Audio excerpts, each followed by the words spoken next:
Hey, so you're coming to the Millhouse Theater on July 25th, Okay. 6:30. If you don't have that in your schedule, you should probably get it there. I have yeah, Villages, is that what it It is? is the Villages. It I is have the Villages. Villages on the 25th. I don't know anything about it yet, but that's why I was intrigued to get this message to see what this is all about, Tom Owen. Yeah, we're you're booked. You're booked. Don't make any plans for that Saturday night at 6:30. You probably want to get there a little bit early.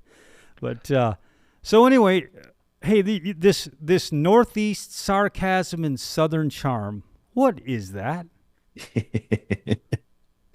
It's I spent half my life in New York and growing up in New York and half my life here in Florida. So I'm sort of a 50-50. You know, I moved here shortly. I finished college here in Tampa, but so I got to say roughly half my life in New York and half here. So I think it's a unique blend of, I mean, there's a lot of New York Southern transplant, vice versa and whatnot, but I could develop my sense of humor in New York. You know, if you weren't being made fun of by family or friends, then you weren't liked or loved. You know, so there's this biting sarcasm, overly passive aggressive tone to me, but a perfectly clean comedy show. I don't feel the need to curse or do any of the nasty stuff, which is fine. I like all kinds of comedy, but for me, so one of the biggest compliments I get after my show is, did you know you didn't curse the whole time? Because the show is so, you know, I get worked up and I get, you know, passionate and I'm a little bit biting, a little bit, you know, heavily sarcastic. So I've been told it's clean with an edge, which is, I don't know if it's an edge or not, but I like it. And I just think if you don't know me and you're not from the Northeast, then you would be put off by me in a first meet and greet. It sounds that the edge might be just a little bit of your New York dialect. Yeah. And that comes out when I get riled up. It comes out when I talk to other people from the Northeast. A lot of times, if I get on a rant on stage, you know, with certain words, my son, he'll be 20 in a couple of days. He notices it because he was raised here in the South. So when I say a word, you know, I go, you know, what did I say the other day? I go, what are your hours that you work on Wednesday? And he goes, Wednesday. I go, yeah, Wednesday. He goes, when is that? I go, it's not Tuesday, it's Wednesday, Wednesday. And or coffee and water, you know, stuff like that. So it's still with me. My siblings, gosh, they are worse. It's like they just flew down here. And they're and they're I can da- always, and they're down here. oh yeah, yeah, yeah, Yeah. yeah. I don't have, I had the Yeah. only family I have up north is extended family. So, um, but yeah, they still have a lot of my, I have, I don't know, 87 siblings or something. I lost count. Very large Catholic family. Um, Hey, my dog's gonna start barking just in time for a It's podcast. I it's think my dog knows my schedule. Like, hey, I'm going online for an important meeting he'll wa- or a podcast. he'll want to go out now. And now Yeah, he yeah. went out. He's just gonna bark because someone's delivering Hey, something. we've Or we've had a lot of things happen on this live show. We had old man Huggins take a Grubhub delivery during the show, so you know that I you have to you don't. get you I know can't do that. I can't order food out. I can't. It's very weird. I can go out to eat at a restaurant, but I can't. I can't order Grubhub or whatever, or Uber Eats or there's something doesn't sit with me that my food is in your 2020 Honda Civic for an hour. all the only thing I can think of is if some of the stuff crawls out of that carpet of the car that the guy's probably driving Yeah. and climbs into my burrito, it's not gonna be good. And Not the order is like the portion size is never the same yeah, well, on it's this because because they they know. taste it on the way out. That's why. But no, I think they know when they make it. They're like, oh, this person's not going to drive. They're too lazy to drive here to pick it up. They're not going to complain. That's right. That's right. And if it's cold, they can blame it on the driver. Yeah, absolutely. And they think they're fooling you with a little sticker seal, like, oh, no one's tampered with this. We know what's. Yeah. The guy carries those in the car to put them back He on the sells the I stickers just to said them. that's right. So every comedian has had a worst show. You've probably been asked this on every interview, but What's the worst show that you can remember, that your worst experience as a comedian? Well, the shows I really hate are where people don't pay attention. It's like optional to them.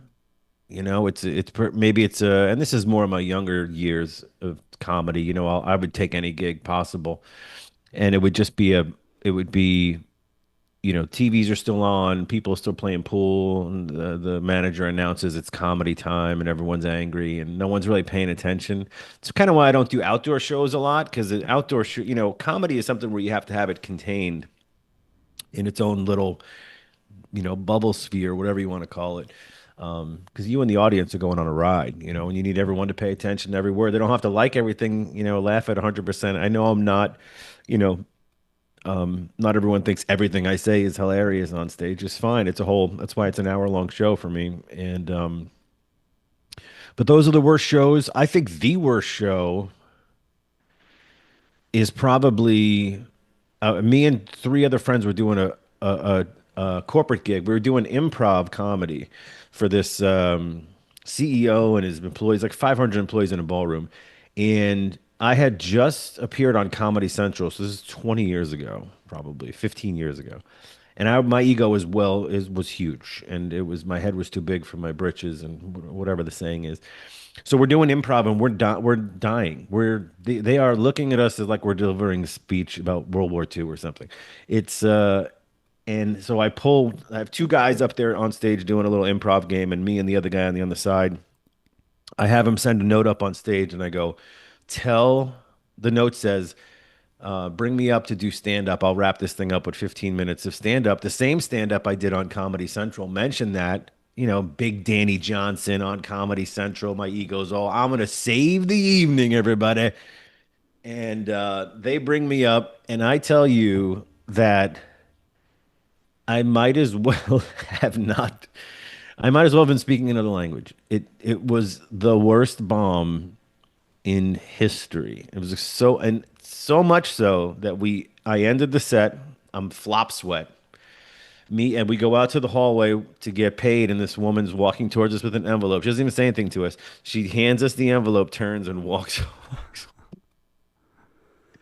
But really, I just need you to pay attention. I mean, a lot of my shows are like these community shows or private shows, and some of them I have to handhold them and walk them through how to set up a show. They'll come to me and go, "Hey, we want to put you at the end of the buffet line. You can do your set while people are in line getting their food." Like it's background music. Right, right. I'm not a pianist, Yeah. and or I want to. We want to serve a steak and seafood dinner as we introduce you. I'm like, this is all going to be so horrible, and but it has to be contained. Everybody has to listen, and it'll be fine from that point on. Yeah, you can't comedy. You're exactly right. You've got to stay focused. It's nothing that you can be. You can't be having a dispute with your kids on the phone. Texting back and forth and Yeah, try to listen to it. It's a because it's one-on-one like thing. me. It's on. I think these private gigs that I get and community gigs they're mostly used to hiring musicians where you just go, hey, play, just do. You can play music through whatever you want. Yeah, make some noise. Yeah.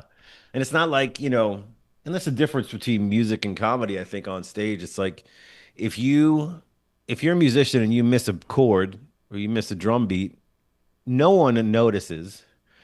And if the one person that did notices, they cannot play an instrument still as good as you.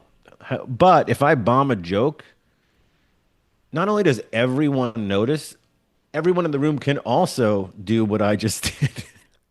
Yeah, if you Get bomb, up there and bomb. Right, that's it. right. So it's a very weird setup, but yeah, I'm looking forward to it. I wonder who else is on the bill with me. I haven't even looked into it yet, but I've been down I there. I think I did a show. I toured with Howie Mandel last year.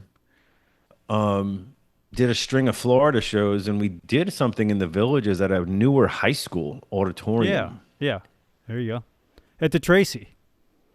Yeah, it was a couple thousand folks there, Yeah. and I opened for Howie there. So And then years ago, I remember doing a Villages show, and then of course we hear the rumors on the circuit about the Uh, Villages you know, there and the people. we I moved here because I would hope that they'd be true, and as it turns out, none of them are. Right. You know, the loofah's on the car just so you can find it in the Publix parking lot. It has nothing to do with what you do by it. No, So that's right. Is it a big golf cart community? it's I don't know how many. There's probably 100,000 golf carts here. It's Wow. 165,000 villagers here.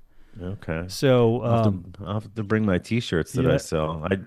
I sell when I do golf and country clubs gigs. I do it. I have some golf cart jokes, so maybe I'll bring my merch to see if it moves. I think you're doing this act solo. So Oh, really? I think so. I'm not positive. I think I looked at the bill.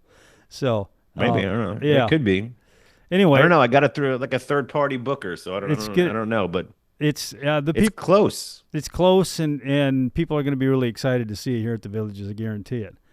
I hope so. So, speaking of bombing, um, at any point in your career early on, did you ever think, Hmm. God, do I need to be doing this? Is this the right thing for me? Hmm. Yeah, I think about it all the time I today. still think about it. Yeah. I think about it. It is. It's Look, there's nothing more satisfying to me than telling jokes and making people laugh. I want people to leave the room in a better mood than they came in with, right? So that drives me. New jokes drive me. Old jokes that think of new lines to drive me. The laughter, the people wiping tears off their cheeks, and repeating my stuff after the show to me and whatnot. All that, surprisingly to many, outweighs the million no's that you get, the million closed doors that we get over the course of your career. But yeah, there's often times where sometimes the best shows you have are ones that you're backstage like, what am I doing? These people are not here for comedy. They're not.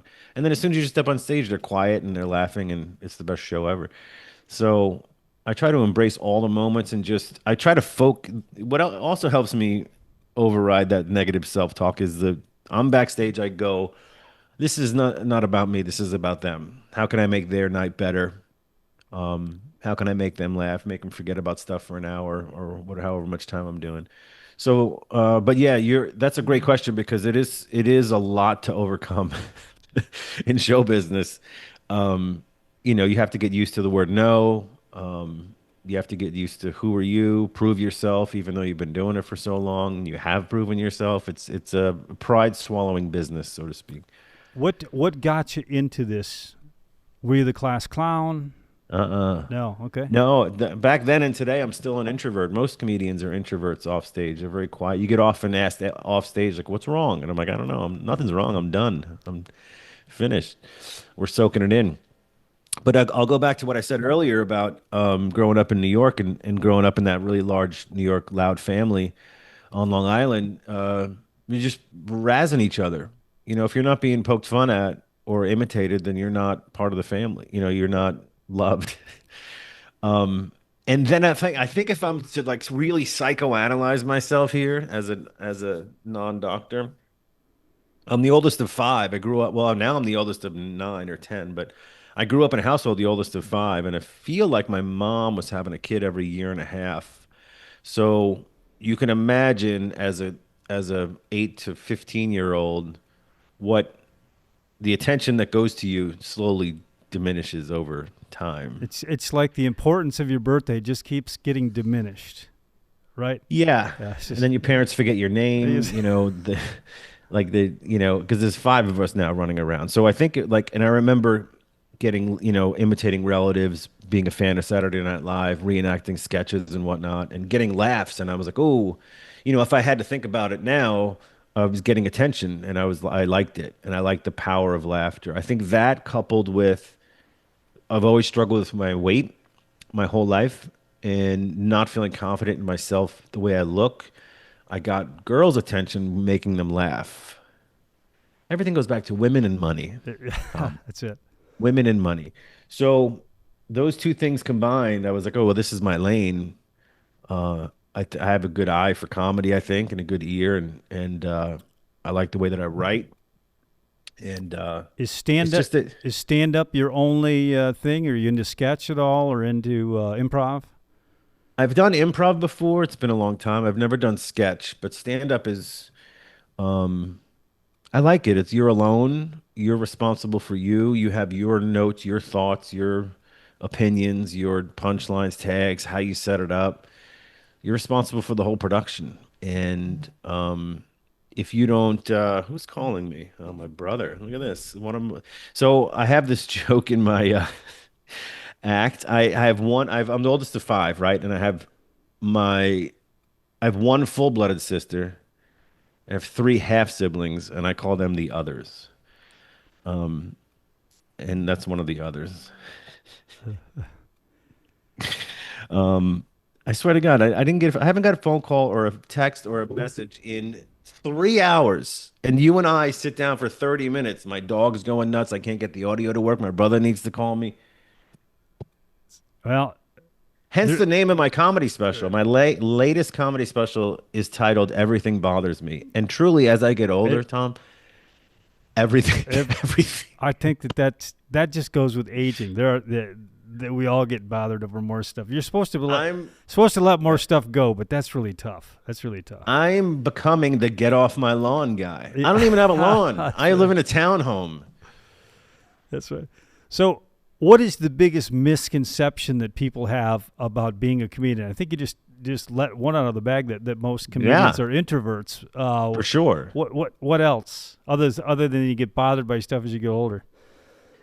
Which helps material, by the way, which helps because I do a weekly series on titled Everything Bothers Me on YouTube, and there are no shortage of topics ever when I do the episodes. Um, so the misconception about being an extrovert, we're not.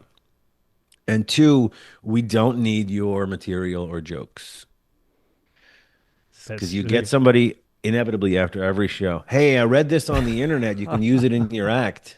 Is that how it works? handing you a slip of paper. Hey, I wrote this the The, other day. Yeah. the other misconception I'll give you is I'll get these interesting questions after the show. Hey, have you thought about doing Netflix? Yeah, Yeah. yeah, we all have. Yeah. We all, I'm waiting for the call. right. Have you thought about doing Tonight Show with Jimmy? Yes. Yes. I'm in Florida. I'm not in New York. I'm not in LA. You got to either make it big on the internet or move to one of those cities to get seen. So if it happens, it happens. Yeah. I've been submitted to Fallon before and never heard back, which is fine, as most comics. I know a comic that got on Jimmy Fallon's Tonight Show, and it took almost 4 years for his set to get approved. You go back and forth with your set's transcript with the producer or creator, whoever. And he said it took almost 4 years to get the set approved. So he went from, let's say it was 2021, you're on, send me your set. And then for 3, 4 years, they go back and forth on emails like, take this word out, change this, don't do this joke, add this joke. It's very, very Wow. weird. You could you Very could weird. you could age a lot in that 4 years. So Yeah, they don't even want you. They yeah, wanted a young Danny Johnson. it's right. Maybe I should start telling people that. I got on 20 years ago. We're just going back and forth with emails. So you've performed all over the world, probably, right? Not outside the No, US no, yet, but okay. The day's coming. I'm telling you, it's coming. I don't know if I Right want at to. right Where at do I want to go? right after Fiji, maybe? right after you're on Fallon. Anyway, it's. But so what's your favorite place to perform here in the United States? Then Oh, that's interesting. I can tell you the best sound system I've ever performed for was I did a short 10-minute guest spot for some friends at a Jacksonville Beach music venue called oh my gosh, I forgot the name of it. The Blue Jay Listening Room.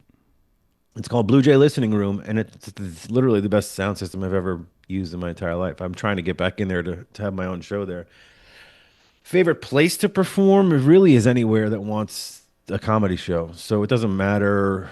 Um, I did a show at a community not too long ago where they didn't have a sound system, so I brought my own, and they did it on the overhang by the pool. The pool was closed, and the area was closed off like I asked them to, with some tall ferns and other stuff, and they just put the pool chairs around, to make a pseudo semicircle audience, and it was a great show. And that's not something I would think going into it. This was going to be great.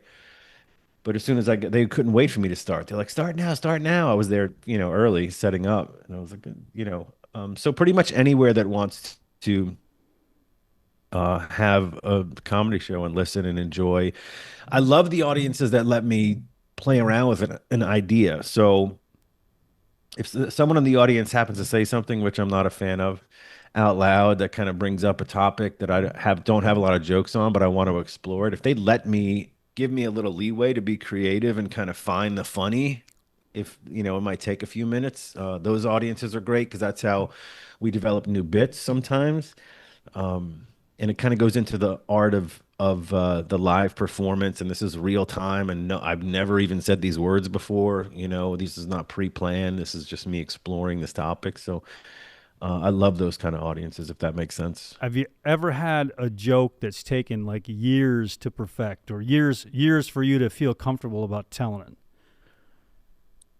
Maybe not years. As the years go on, if I do hold on to a joke, it'll get longer, sometimes shorter and then longer. Because you're constantly editing it, and the more you do it, you'll start thinking of different taglines and different punchlines to add to it. So they've almost always like the opening bit to my latest YouTube special is a joke about, and I'll probably do it that Saturday that I'm there, is my first time getting a professional massage. And that joke started at under a minute, and now it's at 8 or 9 minutes. And that took a good year and a half to get there. But there's premises and jokes, and I might even do this Saturday when I'm there. Is sometimes I whip out my notes app on my phone, and I'll ask the audience if they're okay with me going through some brand new premises that I haven't fleshed out yet, and that you get to tell me whether you think I got something there or not. And a lot of times they're very generous, like, oh, that there's something there, not now, but soon. You need to keep digging. But there are things in that app and in my notepads that I've held on to for years. I'm like, I cannot get over how funny I think this is, but I can't put it into a bit. I can't figure it out. So I'll just keep, if an audience lets me, I'll just keep trying it That's and what keep. that was my next question. You just got in my head. Is I was going to ask you, is there any joke that you just like? Damn it, this is funny. I know it's funny, but I Yeah. can't get people to laugh. Yes. There's one a premise that I'm holding on to with hope. I haven't done it in a long time, but I can't. Not only can I not get them to laugh, I can't really find the funny outside of the premise idea. I can't find what's funny outside of that premise idea, and it's Trident gum, right? Is my favorite gum. I chew gum all the time, and my favorite flavor is the blue. You ever see the blue pack? It's original. Yeah. That's the name of the flavor, original. That's not a flavor. I don't know how it's not named mint or spirit. It's just original. It's like they got it around the boardroom. They're like, hey, look, this is originally what we came up with. So let's put some paper around this thing and get this Yeah. rubber out there Yeah, we're for sticking people with to it. chew. We're sticking with it. Yeah. It's an original. Yeah, it's like you see those things on labels on food, like yellow, whatever. It's like it's not lemon. It's not, it's just yellow cake, stuff like that. Yeah. So I did research on gum and chicle and the invention and discovery of gum from sap and maple trees and the American Indians and colonists writing about the American Indian woman having sweet breath from the chicle from a tree, and that's where chiclets came from, the name, and I just can't find the funny outside of this is original. This is originally what we came up with. Let's get it out there. Well, you got till the 25th. I want to hear a good gum joke on that Saturday night. So no, I'm kidding. I'm telling you, Yeah, I will. I just might try it, and you'll see if you're there.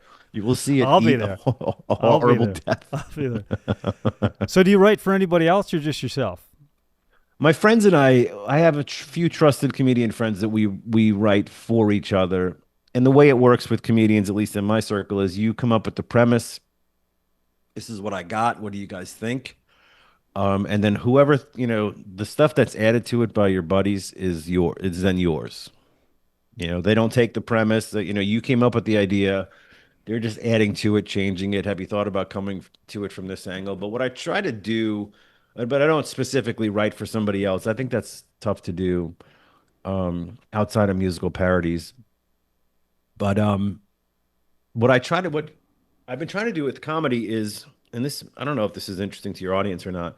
If I have an idea, a premise, I would just take that premise and then I'll act like a detective, and just question it to death. I'll find I don't even know if it's funny or not yet. So if I want to write a joke about the beach, how many beaches are there? Where's the most popular beach? Where's the most deadly beach? And I just keep questioning it. And the more information you have, the more you have to mine and kind of go through and see where you want to take that premise.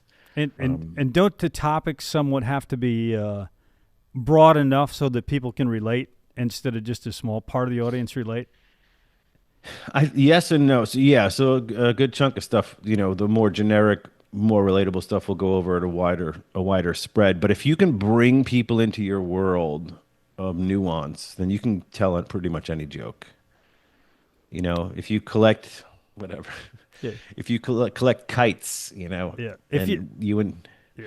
So if you kill the first 10 minutes of a show, you've got a really good chance to hold on to them for the rest of for the sure, time. Yeah. that's a great point because once you have them on your side, you can go a little bit further. Yeah. Do you have like an alarm set for 10 minutes on your watch or anything? Like, shit, I got 3 minutes to go. These people aren't I can waking. tell within 3 minutes. I can Can tell you? within a minute whether they are gonna dig the whole show or not. Most of the time, you can kind of get the vibe, and if I'm hanging backstage and the crowd's kind of there's a low murmur, people chatting, and they're in a good mood, then that's a good sign. They're there, they're lively. I've been to places where I'm like, is anybody here? And then you peek out from the stage, and people are just Yeah. just mean mugging, waiting. Or I'll be setting up my merch table and people are entering and they're complaining or we're already. It's cold. Yeah. Why is it so cold? It's dark in here. Where's my seat? Did you save a seat? Like, oh, they're already in a terrible mood. So, I think you'll find the Village's audience. Like I said, you've been up here already. You got a little bit of taste of what's going on, and they're, we're all living. We're all supposed to be living the last chapters and the best chapters of our lives. So hopefully they're all going to be in a great mood that night. And I've saw. is this a little theater, a little setup? What does this look like? It is a theater. It is a movie theater that has been kind of converted into a place where comedians can go, bands can play, etc. I love it. 270 seats, not huge, nice and quaint, and sound is great in there. Yeah, and looking forward to seeing you. Like I said, I'm definitely going to make it to the show. Good. And hopefully we can get some other people interested and get this podcast out. I really appreciate you spending your time giving us a little bit of your background and a little bit about what's going on in your head, and look forward to seeing you. Well, thanks for having me on, man. I appreciate you having me on. Sorry about the technical difficulties up front. I don't know what the deal was, but I'm looking forward to it. The Village's people have always been very kind to me, so I'm less than 2.5 hours away, so it'd be an easy ride. Especially if it's an early show, I love it. As I get older, early show, yes. That's it. Well, there's not much open past 9 o'clock up here anyway, so you're in good shape. All right, man. Again, I appreciate your time, and we'll see you in a few weeks, 3 weeks probably. All right, man. Awesome. Cool. Thanks, Tom. Thank you. Take care. See you. Tom, Casey, are you with me? I certainly am. All right. Well, I tell you what, we're going to end this call. Yeah. If I you want me to go to music, don't you? We're still on, yeah. Hey, I want to give you that minute. I want to give you that minute I stole from you at the beginning. All right. Take care, man. See you. All right. We're gonna here's a band. I'm gonna play a little music from a band. Tom, why don't you play a little music from the band? Then we're gonna talk to Chris Meister from the Jam Zone.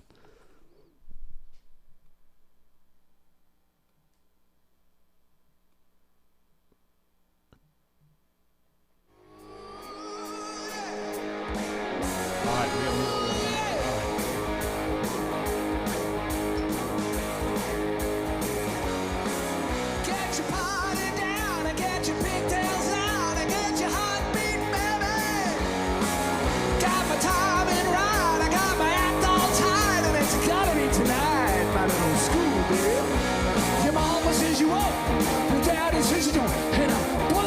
side. There's no way I'm gonna lose out this time. Oh no. Tie your mother down, tie your mother down. Lock your daddy out of doors. I don't need him nosing around. Tie your mother down, tie your mother down. Give me all your love tonight. Give him another 30 seconds. Talk it. You're muted. Go get out of my house. That's all I ever get from you. Family ties. In fact, I don't think I ever heard a single little civil word from those guys. I don't give a light. Gonna make out all right. Got a big out hand to put a stop to all that snipping and grousing. Tie your mother down. Tie your mother down. Take your little brother swimming with a brick. That's all right. Tie your mother down. Tie your mother down. Yeah, with 5 seconds.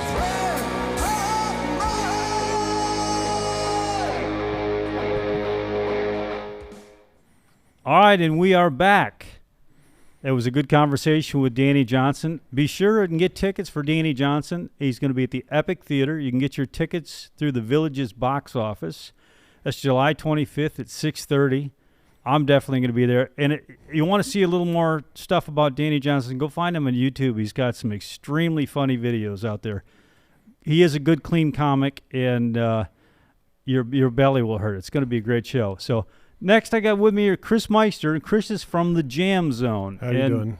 Good. I'm doing good, Chris. How are you? Oh, I'm loving it. Yeah. I'm loving it. It's the first time I've ever done anything like this. Well, Yeah. it's just we're just having a conversation. It's pretty simple. Well, it was nice to watch him and get to watch you guys converse back and forth. And Yeah, it's like I said, it's just like having a conversation. yeah, So okay. So the Jam Zone, I'm going to give a little bit of a prelim about the Jam Zone because I've been there. And for those who haven't been there, it's kind of a place for musicians, but it's also a place for maybe wannabe musicians to come check out. Mm-hmm. Certainly wannabe singers, or if you are a singer, or you can, you do really good in the shower, you might do really well at the Jam Zone. Yeah. It's Thursday night, and I think it's what? That's the night. Thursday night is the open jam. We have it every Thursday night from 6 to 9. During the winter, we have it from 5 to 9. It's a little more crowded. But now we're doing it from 6 to 9, and it's open to anybody. I mean, any level, any person that wants to come in and give it a try. We have it's fully outfitted. We've got the stage all set up, and the drums are there, and the congas are there. We've even got a little baby grand piano. And you never know who's going to come in. Yeah, this should be similar to an open mic night, except for not the pressure. That's what I want people to understand about this. Like you said, anybody's welcome. Look, I sang down there. You can't make Yes, I sang wonderful. down. You can't make a fool of yourself Yep. any worse than that. But Yeah, people can come in, and we never know who's going to show up. We may have 9 guitar players one night, and we're going to alternate them through. But everybody gets to play. Drummers will alternate, conga players, keyboard if we got more than 1 or 2 keyboard players. And even just to come and spectate. Right. You can come in and just watch. It's very comfortable, climate controlled, which you don't get in some of the garages and whatnot. So it's really nice and comfortable, and it's not like an open mic where you go and you sing 2 songs and you're done for the night. You get to sit there the rest of the night. You may do 2 or 3 songs, and then I've seen multiple people up there singing at a time, and it's not like, okay, we only have 4 people that we allow to play at a time. I've seen 10 people on the stage. We've had 10 or 11 people up there, and just sometimes they'll spend a couple of minutes trying to figure out what people know and what key they're playing in and whatnot. I'm a drummer, so I don't understand keys at all. And, it's toms and a hi-hat. Yeah. So that, I'm like, okay, come on, guys, figure this out. And then another drummer will come up and play, and then we'll just alternate them around and play, 3, 4, 5 songs, and then you alternate, and then, you're going to get another chance to get back up there. It's not like... Again, I want to just emphasize that it's very low pressure. If you have any inclination that says, I'd like to try singing sometime. I can carry a tune. At least I think I can carry a tune. Hey, come on and check it out. There's nobody, nobody makes a fool of himself. It's like a karaoke on steroids. I mean, because it's basically they're live instruments for every instrument. I mean, you might be a beginning guitar player, and you're going to stand next to another guitar player that's going to say, okay, like this, watch my hands or something like that. And the camaraderie is what it's all about.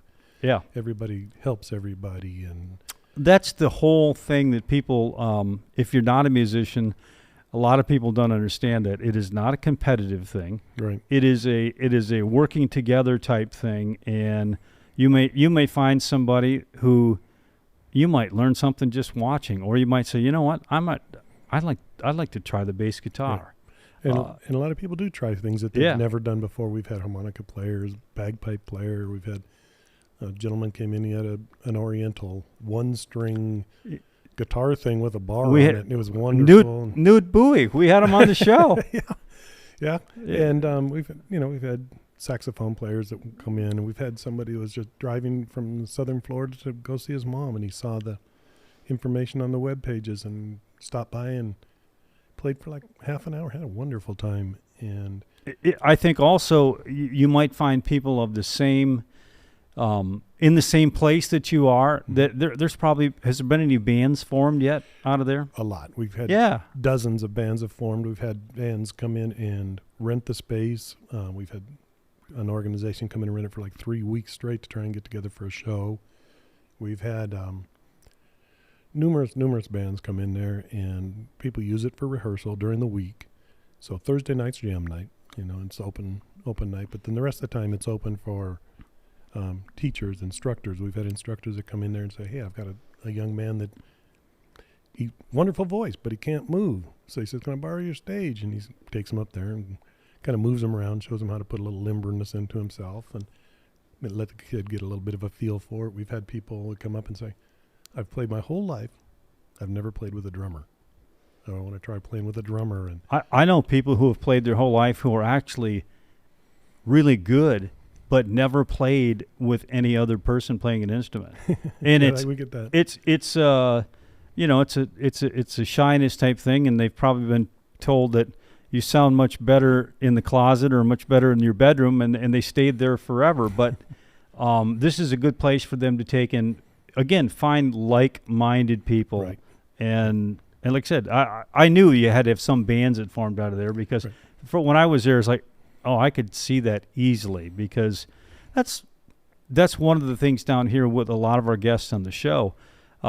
They've started out as garage bands, and the next thing you know, they're playing the Eagles Club, and the next thing you know, they're playing the Square. City Fire. Yeah, that's a really good thing. Like I said, this is the Villages. We are living our best last chapters, and hopefully there's a lot of chapters left here in the Villages, and music is just a big thing in the Villages, and we find a lot of people that, they get down there and spread their wings, and you just can't do that anywhere. We've got people your age, my age, and they're taking singing lessons for the first time. Yeah, They wanted to do it their whole life, and now it's like, we're going to do this. We're going to learn to sing. I want to learn to sing, or I want to learn to play the guitar, or I want to just go in and do things like that. And then we've got, people that want to come in and say, I want to learn the techie part of it. I want to learn how to run the mixer board. I love that board. It just intrigues me. Have you had people come in to just do that? We have. We've had a couple of people that want to come in and learn how to run the mixer. They've got a small 9-channel mixer or something. Yeah. We've got a big,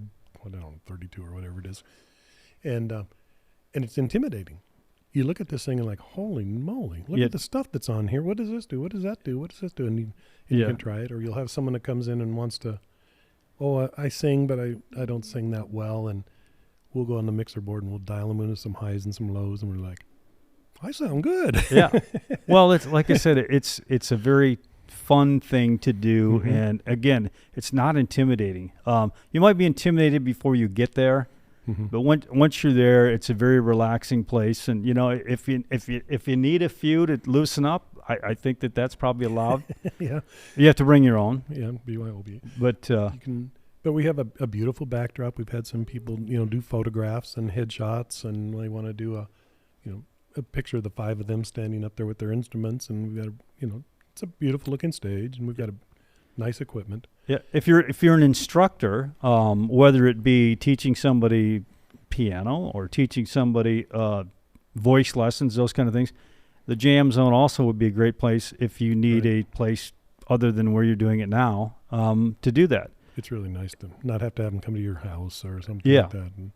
And we accommodate them, affordability wise, and try to keep everything as It's- minimal as we can. And It's not as expensive it is eating out. So you're No. you're all good. On Thursday nights it's $10 a person, and Chris they got lights and air conditioning to pay for and the equipment, but it is well worth the money. That is well, for sure. and for a band to rent it, I mean, they can come in. We give them a few minutes in front. They walk in, they plug in. They're up Yeah. and playing in 5 minutes. We balance them out real quick, and they go. And for the price, it's very, very minimal. Works out $10 a person maybe or something Yeah. like that to come in and play for a couple of hours. Right. Where else can you do that and not have to drag your drum kit in? We've got all that. Instructors can come in there and they can just, practice the real stage look or something like along that line. And it works really, really well. And we've got a great booking system set up that you can log in and Oh, online? online. Okay. You can go online to thejamzonethevillages.com, and then we have the web page for the Facebook is the Jam Zone the Villages at gmail.com. And if you're an instructor and you want to take and have your students do a recital, there's a great place right there. Exactly. It'd be great for a recital. 25, 30 people could join us. Yeah. And Well, and you could arrange easy if somebody said, "Hey, I want to come and sing with the band by myself for 2-3 hours." Do you know enough people that you Yes. probably could make an arrangement for a band to be in there? we could put Yeah. up a back line for them. We've Yeah. got people who would love to do a back line for somebody. We've had a lot of people do auditions, run 20, 30 people through there for 5 minutes a piece to do an audition to replace somebody that's retiring or leaving or something. And you need a new guitar player. Yeah. It's nice to be able to bring them in there. You're set up, and you can try this guy for 5 minutes and try the next guy for 5 minutes, try the next guy for 5 minutes. So that really works well. We've had dancers that come in there. We've had songwriters. And the other thing we're trying to do is we're trying to put together a songwriting community where we can have like a showcase. There can come in and we'll do like an unplugged or all acoustic type of a showcase for songwriters. And then our format is everything we do seems to be a little bit different format than everybody else. Well, there's no place like the Jam Zone that No. I'm aware of. Not here in the Villages. I think there might be stuff in Tampa or Not that we've seen. We've nowhere that they rotate, practice areas, but not. but nowhere not- where they rotate the entire Yeah. everything, and everybody can play, or that you can just come in and plug in. Some studios have some equipment, and they can do that. But we want to have a collaboration where they can come in and maybe 5 songwriters will have some songs for an hour and they'll play their songs, and then we've got enough room that they can sit down and people can say, "Hey, what do we do this?" And they can collaborate to maybe readjust their songs or grow their songs and make them a little different and inspire some other people to write. Maybe we need to have a contest about forming a band in there. Yeah. And in all honesty, I've been a drummer since I was young. Took a long hiatus to raise a family. And I've never really been in an organized band where you got to rehearse. So when I first started, I said, okay, we're going to set this up to where we have memberships or hourly. So they can come in and they can join a monthly membership like a gym, very inexpensive. And you can come in for up to 8 hours a week and practice your heart out. Yeah. So if you got a group that's forming, 4 or 5 guys want to do it and you're all members, that's a lot of practicing. Yeah. Well, and you're not going to, like I said, it's no fun in an unair conditioned garage, Mm-hmm. and it's certainly no fun when you start and stop and you start and stop and start and stop, and you got other people in the house are going, "When's this going to end?" Yeah. So Or the dog's barking or something like that. Yeah. And you've got everybody facing 3 different directions. Here you're on a stage, so you have Yeah. that format of professionalism, of facing the right direction, and the bass player's on the left like he should be rather than in the closet. Yeah. Yeah. Standing over there behind the dresser or something. And, garages are fine, but they're not very acoustic. We've got very good acoustics in there. You don't sound like you're in a tin can. We've done some recording. We don't carry a lot of recording equipment. We do have a couple of video cameras or something, but that's not our cup of tea. I mean, if you want to bring someone in to record and they want to roll some equipment in quickly, we've got a big door and they can come in and set up and lay down some really nice tracks if they want. And we'd welcome that any time. So there you go. That's the Jam Zone. So now we're going to find out a little bit about Chris. Now that we know about the Jam Zone. So how long have you been a villager? I've only been here about a little over a year. And what did you find? What what was your expectation of all of the music that's going on down here in the village? Are you surprised that it's more than you thought it was going to be, or? Well, I got a little bit of a break into it. My girlfriend's been here for a couple of years. Okay. And I commuted back and forth trying to finish up my life in Colorado and shut down a big business I had up there, and it took me a while. And once I got moved down here, I've never looked back. It's amazing, the talent here, the people that walk in and the people you see at the squares, and that anybody can play with anybody. I mean, someone will just start playing 3-4 riffs of a song that somebody's never heard. Yeah. I've never heard that one. And next thing you know, they're following along like they played it our whole life. And the amount of talent here is just incredible. And all of the music that goes on in all of the rec centers, that's another thing too. You've got all these guitar clubs, and there's hundreds of guys and women in these guitar clubs. And again, that's the Thursday night open jam is kind of a good graduation type thing. It's like, hey, how about acoustics? You ever have an acoustic night at all? You know, we'd like to do that. We'd like to get some acoustics. We have had we tried out the Country Western Wednesdays, because sometimes people like just the Country Western, and we had a great success with that. So we'd like to get another couple nights going and different themes. We'd like to get some input on. Okay, a blues night would be wonderful. Yeah, well, I'm a blues and jazz guy, so that would be great for me. But and there's a very, very powerful blues. There's the Blues Society. Here, yeah. Nancy or Mark and Marcy do a wonderful job with that. They're one of the largest blues societies there is. Yeah, here in the villages. I mean, and that speaks for the village's music interests. How about horns? We love the horns. They sound great in there. You wouldn't think they would, but a couple of guys that play the squares, they've came in there and jammed with us on Thursday night, and man, it just knocks it up a whole nother key. Yeah. Oh, there's nothing more fun than having a couple horns around to just play. Livens it all up, and there's been times when they're like, oh, what do you want to play? What do you want to play? Okay, how are we going to play that? Oh, I don't know that one. Or let's look it up on our iPads, and you get into all that kind of thing. And we've tried the big screen TV with the information on it and whatnot. And then there's other times that they'll just start playing, and they'll go on for 30 minutes.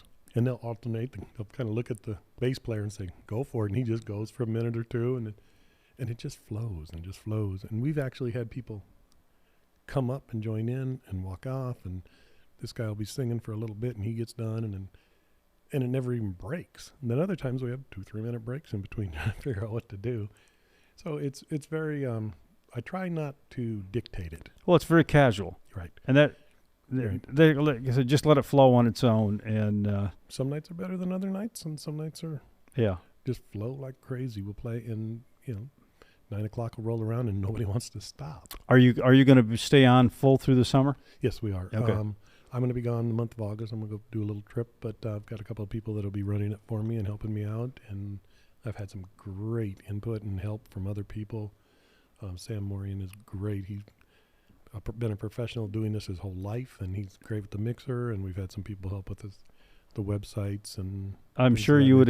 I'm sure you would be more than happy to accept some volunteers to help on some of that stuff too. The techie stuff, yes. Yeah. Well, like I said, our mixer here, I'm not allowed to touch it, so I know what we're talking about. I know how to unmute something. That's about it. Yeah. But we've got one young lady comes in, and somebody will start singing, and she'll balance them all up, and all of a sudden they're like, "That's me." Yeah. I sound pretty good. Well, that is another thing that a lot of people aren't aware of is that so do a lot of bands. Mm-hmm. It's not everybody you're listening to has got this God perfect voice. Mm-hmm. There is some electronic things that go along with that. Well, we've had people little bit of reverb goes a long ways. Well, and I was just going to say, the thing about reverb is a lot of people come and say, "Oh, I need some reverb. I need some reverb," and they'll be like, "No, you really don't." And they'll take it out, and they're like, "Oh," so they'll learn something about themselves as well. Where if you're on the stage and the sound guy's 75 feet in the back of the square or something like that, and he's doing what he thinks it should sound like, he may have taken your reverb out, and you don't even know it. Yeah. But he's put you where he wants you, and a lot of those guys have a lot better ear for that stuff than I do. That's for sure. So, what's the name of one of the bands? Tell me what's the best success story that's left there as a group. I'd have to say Edge of Rock is was one of the people that came in and rehearsed a lot, and they were one of their drummer had to take a hiatus for a moment, and they wanted to bring in Matt. We call him Animal because he's amazing drummer. And they were trying out a new singer, and they used it for a little bit, and they just did a phenomenal job. They were very, very enjoyable to work with. A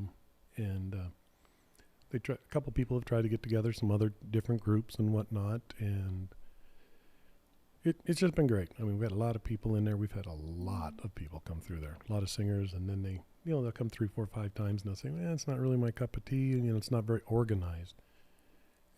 Well, it's better than singing 2 songs at an open mic and then you're done. Yeah. Well, then there's a lot of people that if it's too organized, it's going to keep people away who are intimidated by that. Right. So we're after the comfort zone. Yeah.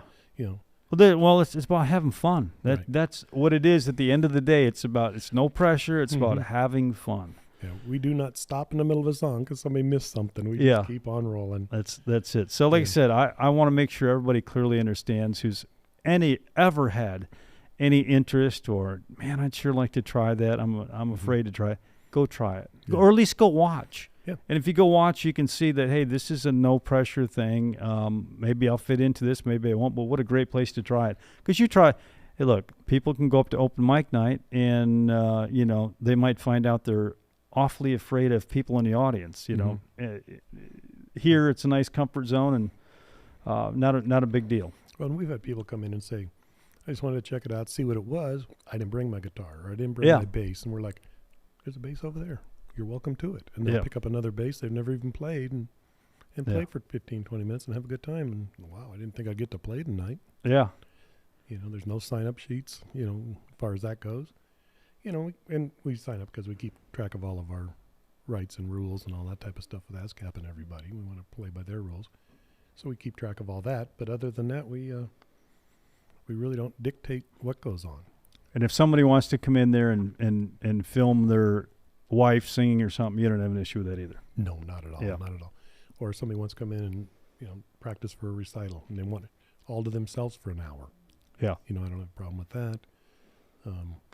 It's very enjoyable. It's very relaxed. It's a nice place. And like I said, we've got some complimentary refreshments and stuff like that typically. And good. But if you need to get liquored up, you got to bring your own. Yeah, you got to bring your own there. We're not doing that. Chris isn't supplying the liquor. So make that perfectly clear. Again, that's the Jam Zone, and they're here on County Road 156 in Wildwood, Florida, and you can find them on Facebook. You can find them on the internet. Right. And the jamzonethevillages.com. The jamzonethevillages.com. And I know Chris is very active on Facebook, so you can... Yeah, the jamzonethevillages at gmail.com. Yeah. Leave any comments or ask any questions you like there. We try to put a morning post on, a little bit of history and whatnot, and come up with some things like that. Thank God for AI. Yeah. Helps me a lot. Yeah. Answering questions and whatnot. Everybody does. It's just been rewarding to see some of these people come in, and my next door neighbor said, I've been playing for 10 years. I've never played with anybody. Came in there, and he ended up writing a song about the Jam Zone. Yeah, cool. And he brought it in there. He says, well, it's kind of a boogie-woogie kind of thing and whatnot.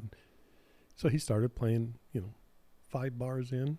Everybody joined him. They all had something going on, and it just flowed like it was like they'd played it 20 times. Cool. It was really fun, and they do that. I mean, it's some great people, and they love to help each other. Good. That's the nicest thing.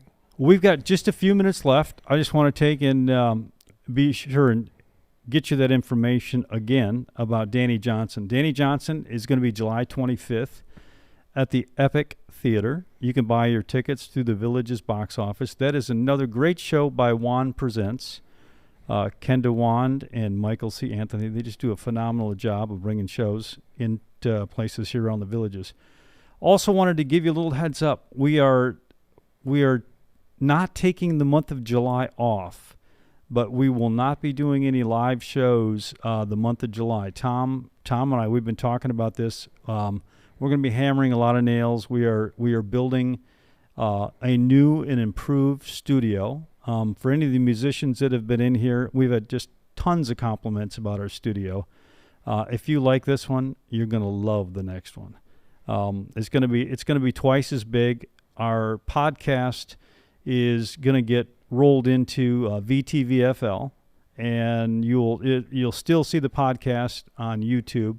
But there's going to be some different things going on with it. There's going to be some audience participation in the podcast. So audience members get to ask some of the band's questions, etc. I'm going to be doing a lot of things, and what Tom and I will be doing, Tom Casey, my producer, and myself will be doing is hopefully throughout the month we're going to be, maybe a few clips here and there of our progress on our construction. And again, we hope to be done. I'd love to be done by the end of July. I don't know if that's realistic or not, but if not, Tom's in my ear going, "Oh yeah, it's realistic." So. It will certainly be very shortly after that if it's not, but our goal is to be done by the end of July. And if we're not done by the end of July, we still have our existing studio, so we will resume back to Monday Night Live shows, at least for a bit. Once our new studio is going, you're going to see a lot more stuff about Music and Madness and what is going on. Bands will be bigger. I can't say that they're going to be better because we've had some great bands in here, but you're going to see a lot more options and a lot more just really, really fun entertainment type stuff. There's going to be a lot more live performances with our podcast.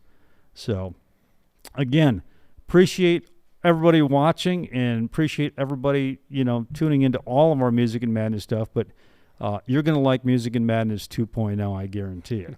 I guarantee it. So, Chris, again, I appreciate you coming on the show and talking about the Jam Zone. Yeah, appreciate it. And once our new studio's done, maybe some Thursday night we'll live stream from the Jam. Maybe we'll or something. Well, or maybe we'll let the Jam Zone on our new stage. We'll see how we do that. But yeah, awesome. We'll try and incorporate that just so people, like I said, I want people most of all to understand that music is about fun. It's not an intimidating thing. It is a really fun thing. And if it's something that's been in the back of your mind, look, you only got one run on the hamster wheel. Don't not do it. Yeah, and camaraderie. The Jam Zone is a great place to try it out. So again, thanks for tuning in. That's a wrap. Minding my business when out of an orange-colored sky, flash, bang, alakazam, wonderful you came by.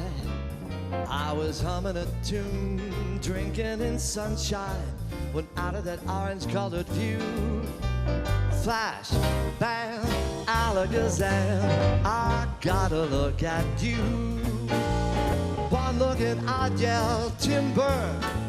Watch out for flying glass, 'cause the ceiling fell in and the bottom fell out. I went into a spin and I started to shout, I've been hit. This is it, I-T-It. I was walking along, minding my business, when out of that orange-colored sky, flash, bam, alakazam, wonderful you came by.